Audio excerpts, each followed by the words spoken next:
And that's the thing, you know, a lot of us, you know, we have our hands open to this, you know, this society instead of realizing that, you know, we could actually, you know, this society is dependent on ourselves.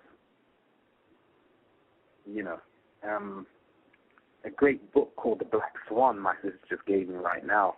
When we talk of the Black Swan, you know, the Black Swan is always regarded. Right. Yeah. The movie is excellent. There's a movie with Natalie Portman called The Black Swan. And even if you go to the mythology, a black swan was always considered as anomaly because, you know, normally swans are white. So a black swan was seen as very peculiar, very strange, and, you know, very mystical. And, you know, the black swan essentially, you know, showed a lot of people that, okay, you know, nature, you know,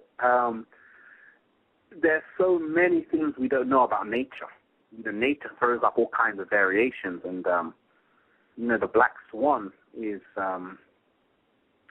symbolic of how a few people really will always go against the grain.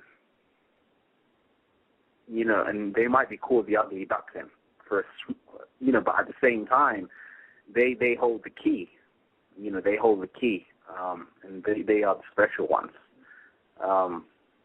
I'm not trying to say everyone else isn't special, but essentially, you know, it's like, you know, the black swan is special because it's the one of its kind, you know, and, you know, that's what nature always shows us, that essentially, you know, we have to be different. We have to be ourselves first and foremost.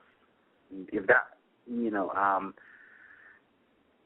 means that we, you know, we might be laughed at, if that means that we may not be popular, because that's another thing. Popularity is a social construct. Popularity is engineered. What makes me popular? The only thing that will make me popular is if enough people like me. So how do I make myself popular? That means I have to make people like me. So that means I have to step out of my own authenticity and put on a show. That's where the theater comes in. For me to like a play, in fact, any film or theater, that's why you have a rehearsal. You have to go through things. And how many times in our own life have we done a rehearsal? You know, you think about what you're going to say. You know, we premeditate life, so therefore it becomes rehearsal. So it's almost like a kind of theater. But at the same time, it's not really natural to a certain extent because it's like, you know, we're reading from a cue. And, you know, because of that, you know, we're putting on ourselves under a tremendous amount of pressure because we feel we're on stage.